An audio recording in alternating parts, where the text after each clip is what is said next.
संशय मिथ्या दृष्टि है, सात तत्व के प्रति संशय करता है कि ऐसे कैसे हो सकता है, या तो तत्व सात है तो उसको ज्ञान नहीं, इसलिए उसमें संशय न करते हुए तत्व सात ही है, कम भी नहीं ज़्यादा भी नहीं, और तत्व का स्वरूप ऐसे ही है, तत्व का लक्षण यही है।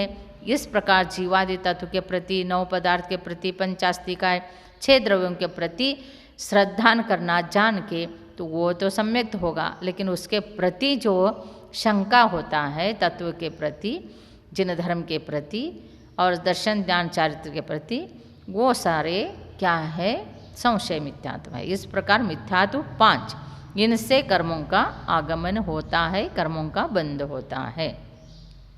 अविरति, अविरत कितना है, तो 12 है। 2 प्रकार के जीव है, त्रस जीव, स्थावर जीव। त्रस जीव जो है एक, स्थावर 5। त्रस में 2 इंद्रिय, 3 इंद्रिय, चतुर्ंद्रिय, संगी असंगी सब आते, लेकिन त्रस एक ही काउंट में आता है, तो त्रस जीव एक।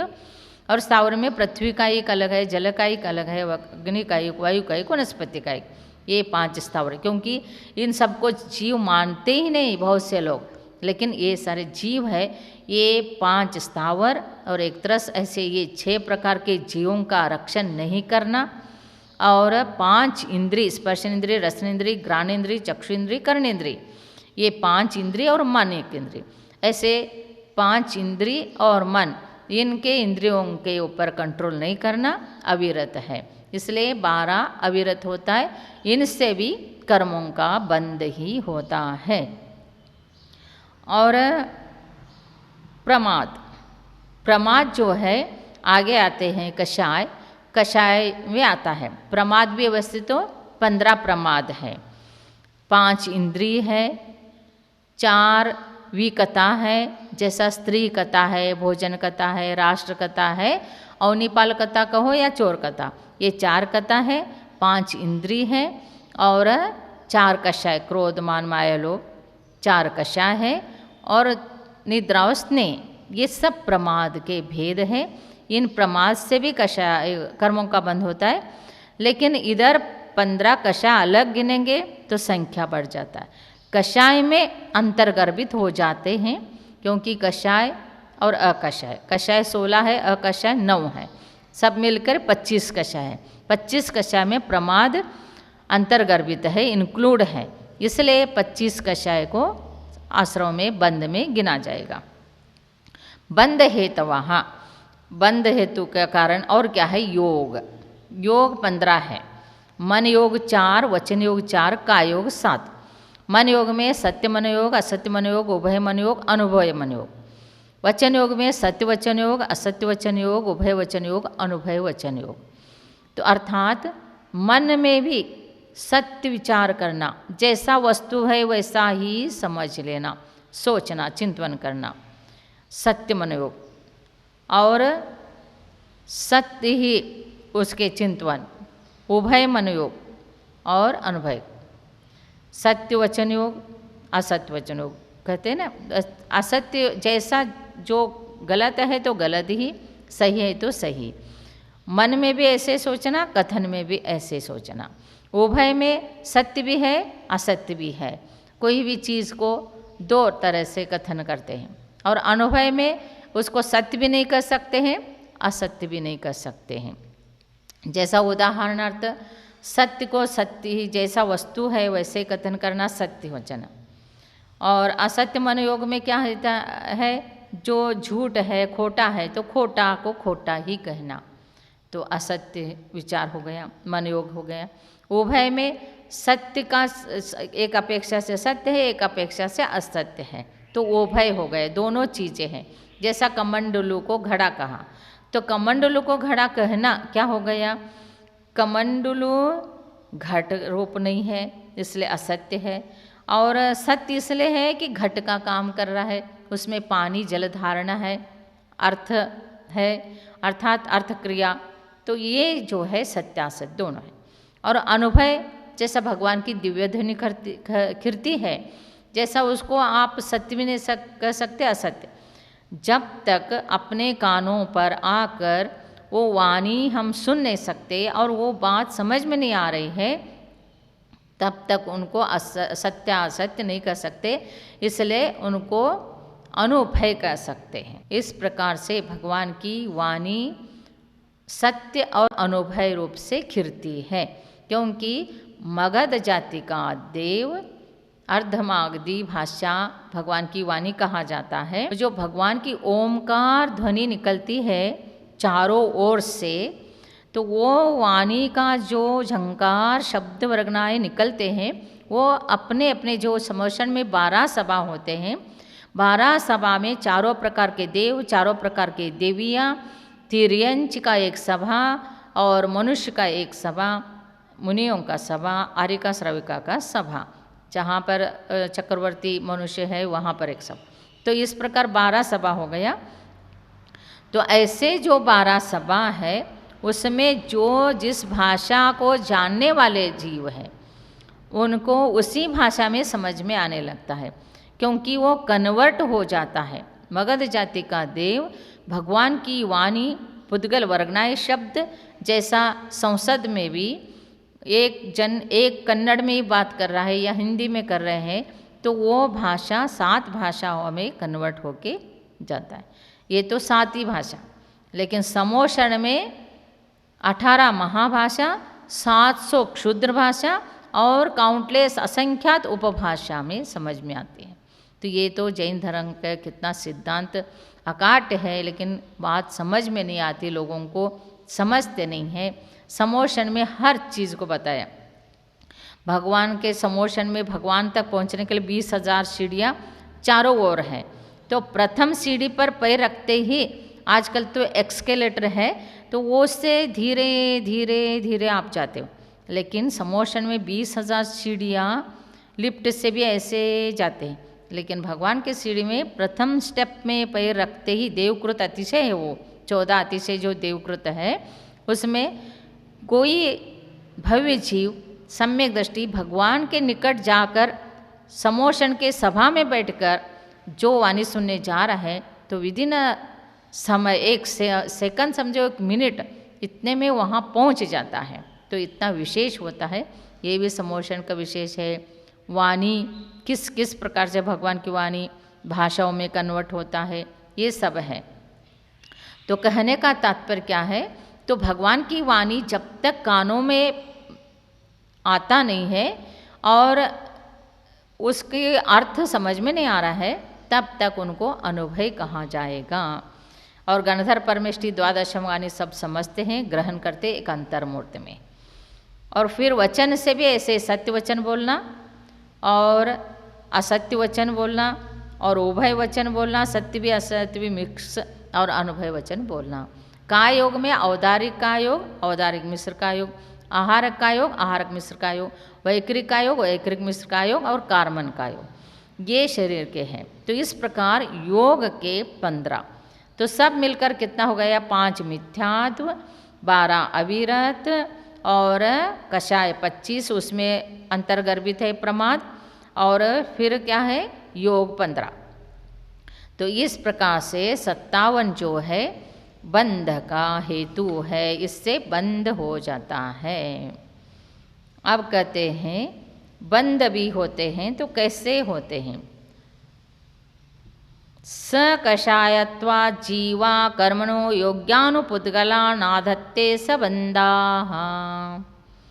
स वह बंध, स कषायत्वात् कषाय सहित होने के कारण, कषाय के कारण जीव जो है कर्मणो योग्यान पुद्गलान आदत्ते, आदत्य का अर्थ है ग्रहण करता है, कर्म के योग्य पुद्गल वर्गना को आत्मा जीव ग्रहण करता है और वो आत्मा के साथ एक क्षेत्रावगा होके रहता है, उसका नाम बंध है। वैसे तो मिथ्यात्व संबंधी बंध होता है 16 प्रकृति। वो कौन से 16 प्रकृति, मैं संवर के विषय आएगा वहाँ पर बताऊंगी। लेकिन 16 प्रकृति पहला गुणस्थान में बंध होते हैं और दूसरा गुणस्थान में 25 प्रकृति का बंध होता है और तीसरा गुणस्थान में मिश्र भाव है, न सम्यक भाव है, न मिथ्यात्व, न सम्यक कह सकते न मिथ्यात्व, दोनों मिश्र हैं। दही गुड़म व दही गुड़ मिश्रम व, दही और गुड़ मिलाने के बाद जैसा एक श्रीखंड बनता है तो उसका टेस्ट दही जैसा भी नहीं आता, गुड़ जैसा भी नहीं आता, अलग टेस्ट आता है। वैसे ही मिश्र भाव वाला जीव को उस टाइम में कोई बंध नहीं होता है, इसलिए मिश्र में बंध नहीं बताया। चौथा गुणस्थान, अविरत गुणस्थान में जो बंध होता है तो 10 प्रकृतियों का बंध होता है। पांचवा गुणस्थान में 4 प्रकृतियों का बंध होता है। छठा गुणस्थान में 6 प्रकृतियों का बंध होता है। कौन कौन से होता है वो आगे आपको जब संवरण निर्जरा का प्रकार आएगा वहाँ पर बताएंगे। और 7वां गुणस्थान में 1 देवायु का बंध होता है। 8वां गुणस्थान में विभाग है, प्रारंभ में जो बंध होता है 2 निद्रा और प्रचलान, और फिर बीच में बंध होता है अनेक समय जाने के बाद 30 प्रकृतियों का, और उसके अंत में 4 प्रकृतियों का, ऐसे बंध होता है 8वां गुणस्थान में। 9वां गुणस्थान में 5 प्रकृतियों का बंध होता है, और 10वां गुणस्थान में 16 प्रकृतियों का बंध होता है। 11, 12 और 13 अयोग्यवली, इनके 1 प्रकृति का बंध होता है। तो इस प्रकार से बंध होता है। तो जीव पुद्गल परमाणुओं को ग्रहण कर लेता है। जैसा एक लोहा का पिंड अग्नि में डाल के तपाया है, और तपाने के बाद उसमें पानी में डालेंगे तो पानी में डालने से चारों ओर से तो पानी को ग्रहण कर लेता है। वैसे आदत्ते हैं, चारों ओर से आत्मा अपने परिस्पंदन क्रियाओं से, मन वचन काय की प्रवृत्ति जो परिस्पंदन क्रिया है, इनसे कर्मन वर्गनाओं को कर्म रूप ग्रहण करता है। और इसमें भी आपको मैं बताती हूँ, जो लोक में कर्मन वर्गना ठसाठस भरे हुए हैं वो तो अभी तक हमारे पास कर्म रूप होके आए ही नहीं।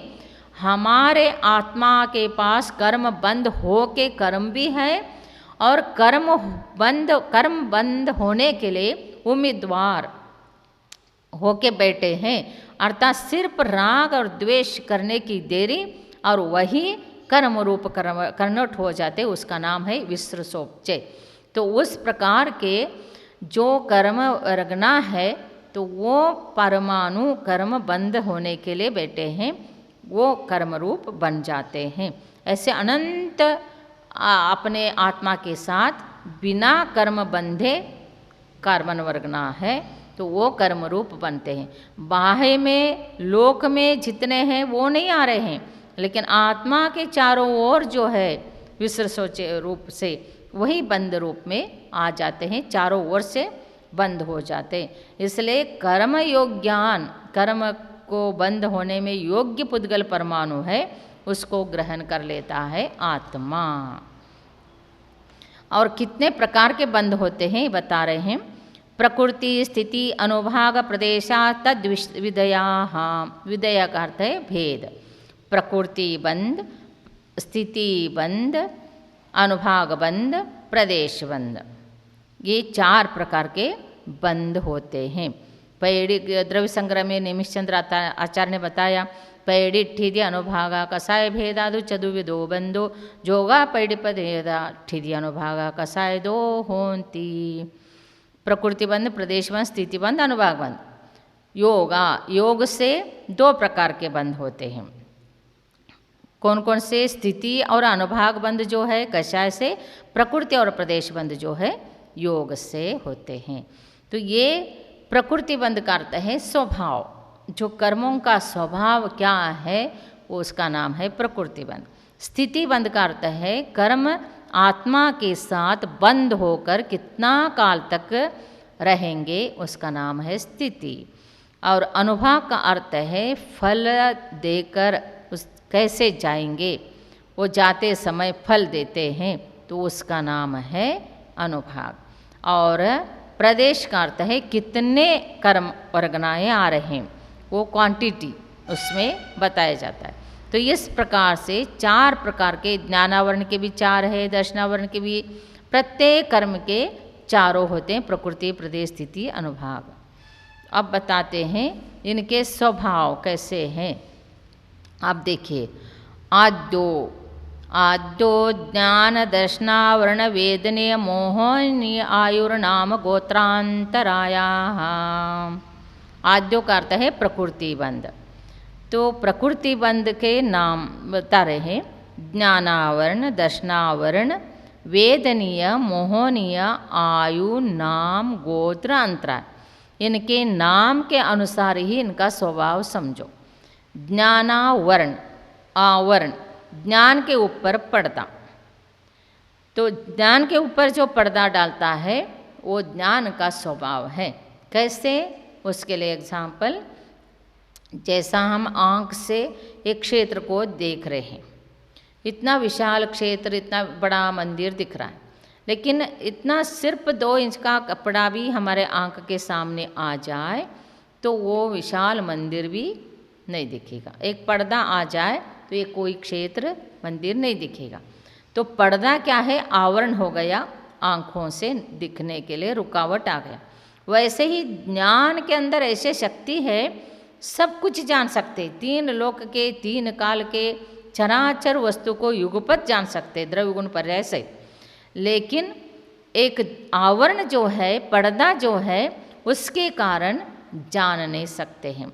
कोई भी चीज़ के ऊपर आवरण आ जाए, कोई भी विषय के ऊपर आवरण आ जाए तो उस विषय का ज्ञान हो ही नहीं सकता है, उसका स्मरण नहीं हो सकता है, उसका याद नहीं रह सकता है। ये ज्ञानावरणी कर्म का, जैसा कपड़े का पर्दा विघ्न डालता है कोई वस्तु दिखाने में, वैसे ही आवरण जो है ज्ञान का, ये स्वभाव है, ज्ञान गुण को प्रकट नहीं होने देता है ज्ञानावरणी कर्म। और दर्शनावरणी कर्म आत्म दर्शन को होने नहीं देता है। जैसा राजा का दर्शन के लिए प्रजा को ये आ रहा है तो वो द्वारपाल राजा के पास जाने नहीं देता है, रुकावट डालता है, वैसे ही द्वारपाल जैसा दर्शनावरणी कर्म काम करता है, ये उसका स्वभाव है। राजा का दर्शन नहीं होने देता है द्वारपाल, वैसा दर्शनावरणी कर्म आत्मा राजा का दर्शन नहीं होने देता है। वेदनीय, फिर वेदनीय कर्म जो है, वेदयतीति वेदनीय, जो वेदन कराता है, अर्थात जो सुख और दुख का अनुभव कराता है, वो वेदनीय कर्म है।